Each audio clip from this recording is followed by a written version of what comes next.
Hello teachers! We're going to talk about Chapter 6, Section 6-2 today, which is addition, subtraction, estimation with rational numbers.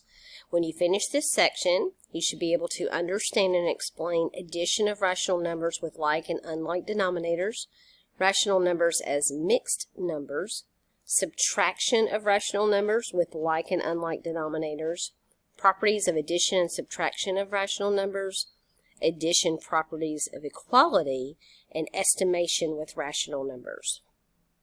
So here we have a model of addition of rational numbers, or addition of fractions if you like. Notice the first circle is divided up into 5 pieces, hence the denominator 5, and you have 2 pieces shaded. We want to add that to 1/5, which is, notice, the same circle with 1 piece shaded.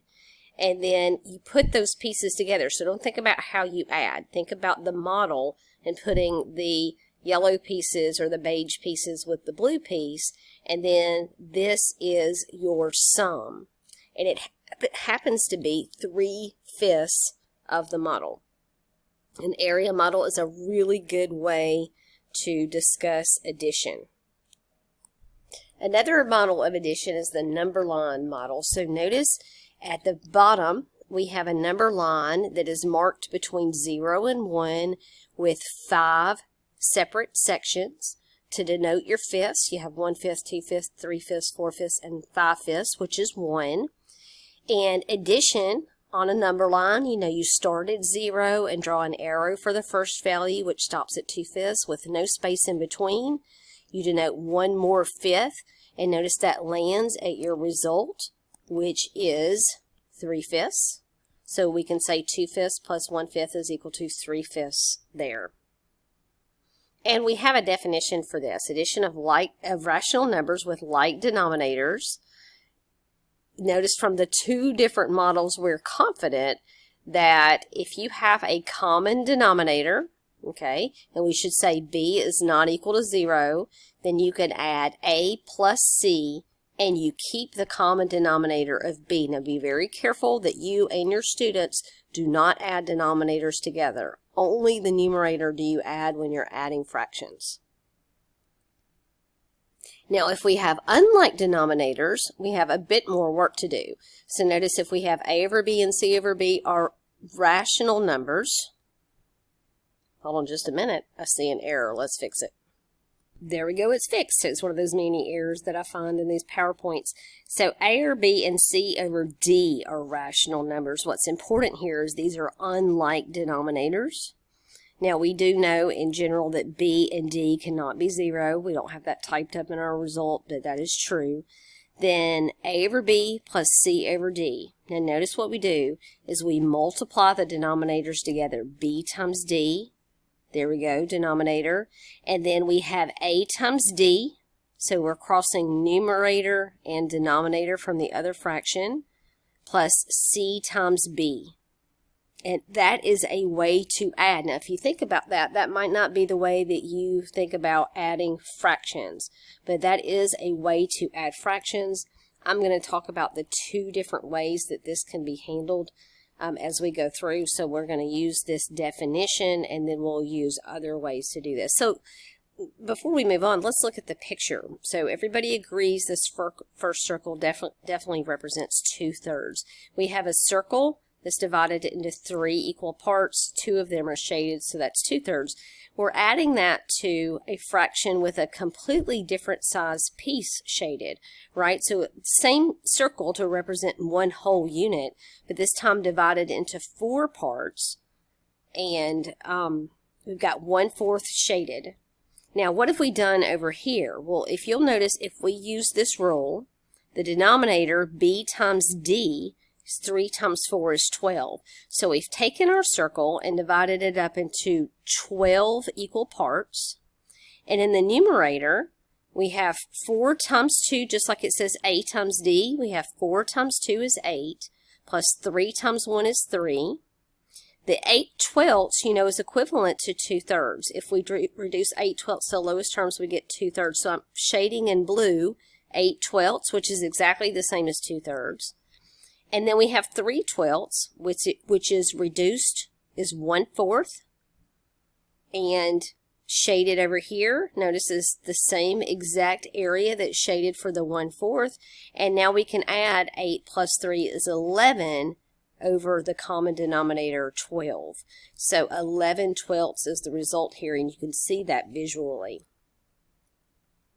Now let's do some examples. Okay, now what I would like to do is use the definition that we were given for addition, and then do this a different way if possible. So here we go. This is equivalent to, if we use our definition, we would have 15 times 21 in the denominator.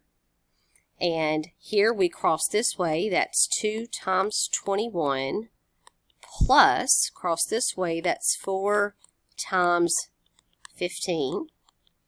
And we know 2 times 21 is 42, plus 4 times 15 is 60, divided by 15 times 21, that takes a little bit more effort.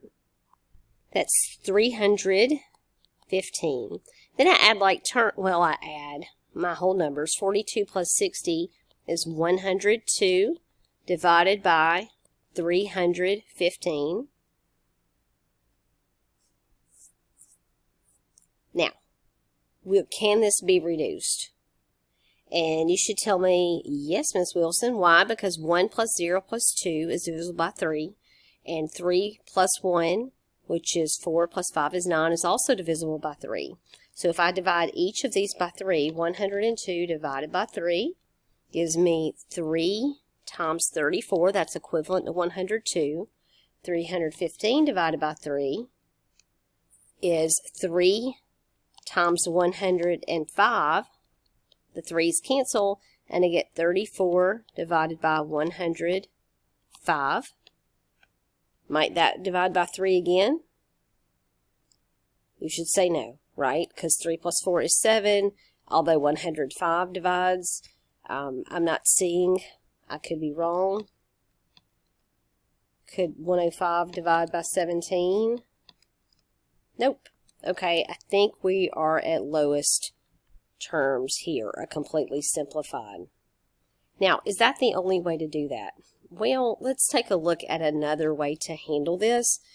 15 and 21. If we looked at the least common multiple of 15 and 21, what could that be? Now, let's do a little bit of a review for finding least common multiple. Would you like? So 15 breaks down into 3 times 5. I'm doing prime factorization. So 3 times 5. 21 breaks down into 3 times 7, which is 3 times 7. Now, when you find the least common multiple,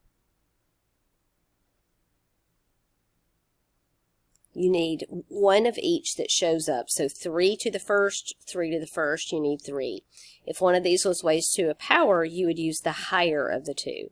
5 to the first, no 5 at all, so times 5. And then 7 shows up as well. So this is my least common multiple, also called least common denominator. So 3 times 5 times 7. I think it's easier to do 5 times 7 is 35, and then 35 times 3 is 105. That number's familiar, isn't it? Now, what we could do is use the fundamental theorem of fractions, or rational numbers, to build 2 over 15 and then turn it into something over 105. So what I'm going to do is I'm going to multiply 15 times 7 over 7, and then we're going to add, okay, and then here we've got 4 over 21. Now I've got to turn 21 into 105 also, so I'm going to multiply by 5 over 5. Now that's going to result in 14 over 105 plus 20 over 105. And we know 14 plus 20 is 34 over 105. Now, which is easier? In a way, the top one feels easier, but you have to reduce your answer. Not every time you use the top method. Turns out, if the two denominators don't have a greatest common factor, then this first method is definitely the quickest way. But on the other hand, 3 divides into both of these. They have common factors.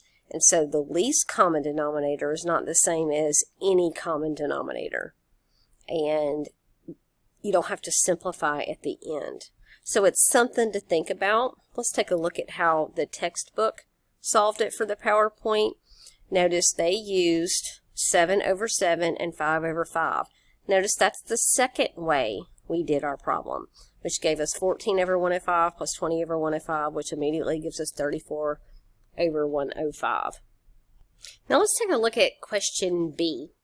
Question B looks a little bit odd to me, does it to you? If you remember the definition of a rational number from section 6-1, it was a whole number over a whole number. We couldn't have a negative in the numerator or the denominator because -3 is not a whole number. It's an integer, right? So the way this would typically be written is negative out front 2 over 3 plus 1 over 5. But now if you write it that way, using the definition that they gave us can be a little bit confusing. So we're going to leave that there. Let's go off or down at the bottom here and discuss using the definition with the way it was given to us. Okay, so in the denominator, we will multiply -3 times 5. So I'm going to use the dot instead of the parentheses. In the numerator, you cross, so that'll be 2 times 5 plus cross here. That would be -3 times 1. I work my way across. 2 times 5 is 10, plus -3 times 1 is really a plus a -3. I struggle to write a negative right outside that positive, but the book's been doing it. -3 times 5 is -15. If I continue on, that's 10 plus a -3, which we know is 7. Remember the rule, when you add opposite signs, a positive and negative, you actually subtract, and you keep the sign of the larger absolute value, which is 10 here, which is positive, so we'll have a positive 7, over a -15. Now, you remember from a previous section in Chapter 5, 5-2, actually, when you have a positive divided by a negative, overall our answer is negative. So this is -7 over 15. Now, honestly, when I'm dealing with negatives, I don't think about it the way we have it down here below. So I'm going to show you how I would do this. Likely this is the way you've done these problems in the past also. 3 times 5 is 15. That is our common denominator, and it's also our least common denominator. So if I use the fundamental fraction theorem, I can multiply by 5 over 5 here, and I can multiply by 3 over 3 here. Working my way across, that gives me -10 over 15. Now, I'm not trying to say the negative is with the numerator. The negative is really in front of the entire fraction, -10 over 15 plus 3 over 15, and that adds to give us -7 over 15. Notice we get the same result. I don't have a preference of which way you do this, but I do want you to be able to explain it to your students if that is required. Now let's look at the way the textbook has it typed up. Notice they did it the first way we did it, sort of, actually more like the second way, right? They used that fundamental theorem of fractions to multiply by 5 over 5 on the first fraction, and to multiply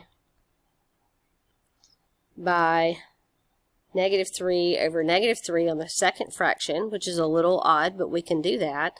That's going to be 10 plus a -3 gives me 7, and then -15 gives us the -15, and then we take the negative to the numerator. Again, I am a firm believer that the negative should be in the front of the fraction like this. So I kind of like our method better than their method. All right.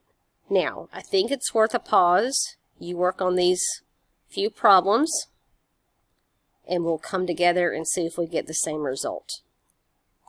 All right, so we're going to add 3 fractions together. Are those parentheses necessary? What do you think?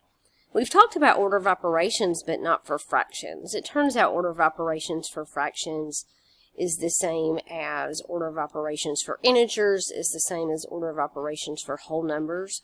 But officially, since we haven't talked about order of operations for fractions, they put the parentheses there for us, and that's the way we're going to handle it. So let's use the definition they gave us to start with. And I think that's a good way to go because 4 and 5 don't have a greatest common divisor or greatest common factor.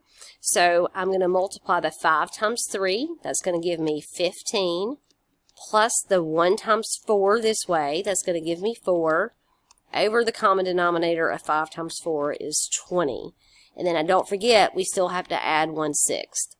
But I'm going to simplify 15 plus 4 is 19 over 20 plus 1/6. Now we can do the same thing with this second set, but now the second set over here, these have a greatest common factor or a greatest common divisor. So the common denominator we're going to use is actually too big if we do that cross multiplication thing.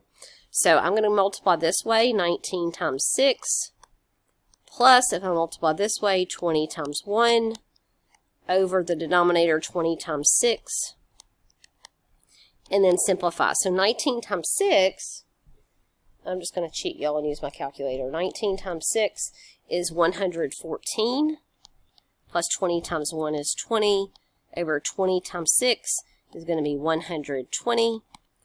Add on the top, that's 134 divided by 120. And I know you see right there that both of those will at least divide by 2, likely something even bigger.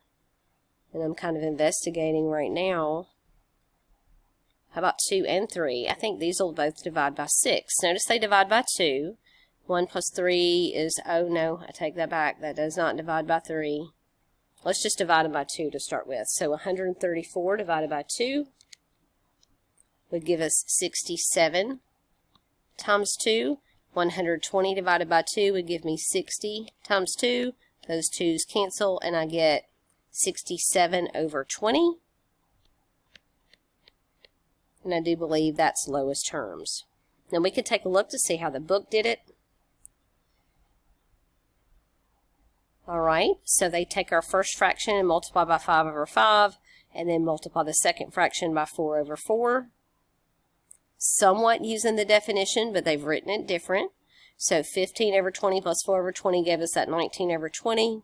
And then they use the definition again, and then you've got, or did they use the definition again? And no, they didn't.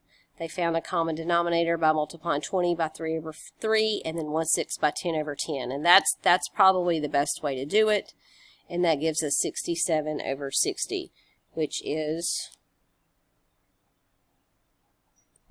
what I got, but certainly not what I wrote. You see that? 67 over 60 right here, and I translated it wrong, 67 over 60. I feel like I even said 67 over 60, but didn't write that, so I'm glad we checked it so we could fix that issue. Now when you work on the next problem, hopefully you tried that. If not, pause it now and try it. Okay, so I'm going to use that definition. So multiply this way, that's 3 times y. Multiply this way, that's going to be x times 4, or 4 times x. And then multiply on the bottom, x times y. So that gives me 3y plus, and we know x times 4 is better written as 4x over xy.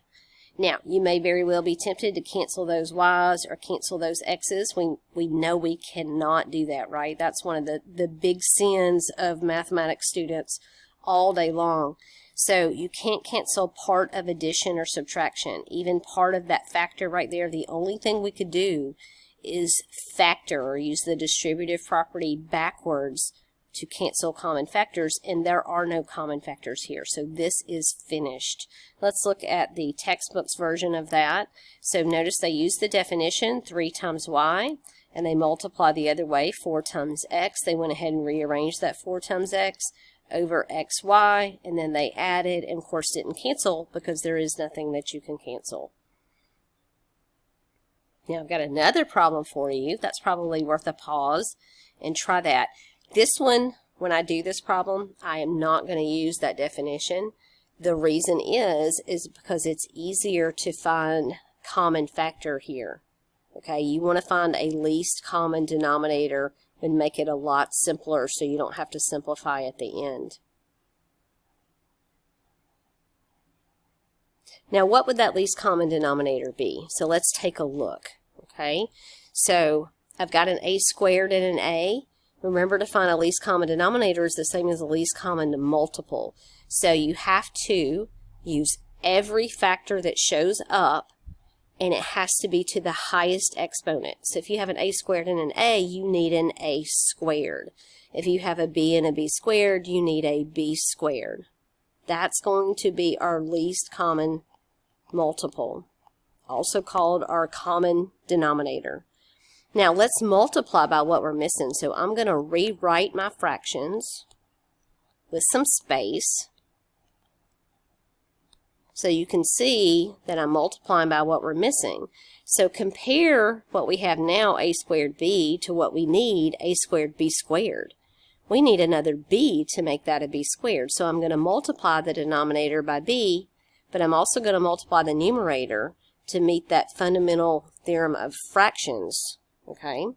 On the other side, when you compare, notice ab squared compared to a squared b squared, I'm missing an a value, so I'm going to multiply by a over a.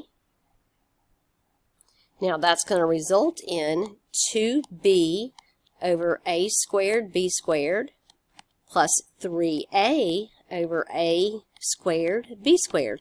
And now my denominators match, and I could have wrote that as one fraction across. That's 2b plus 3a over a squared b squared.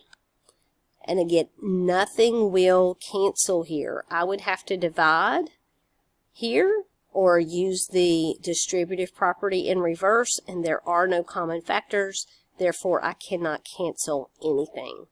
And let's look at the book's version of this. And so they did what we did. They multiplied this first fraction by b over one of those b's, okay, and the second fraction by a over one of those a's, and that gave us the final result that we got.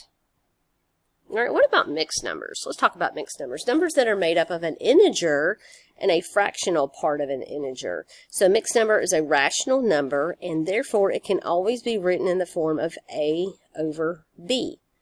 Now, a mixed number, if we write it in the form of a over b, is going to be an improper fraction. That's what improper fractions are all about. And the problems we have here, we're supposed to change each of the following mixed numbers to the form a over b, where a and b are integers. So let's do that, and then talk about another way maybe we can handle this. So in the beginning, you can think about this as 4 plus 1/3, because that's really what that means. Now, if I want to truly add those together, that's 4 over 1 plus 1/3.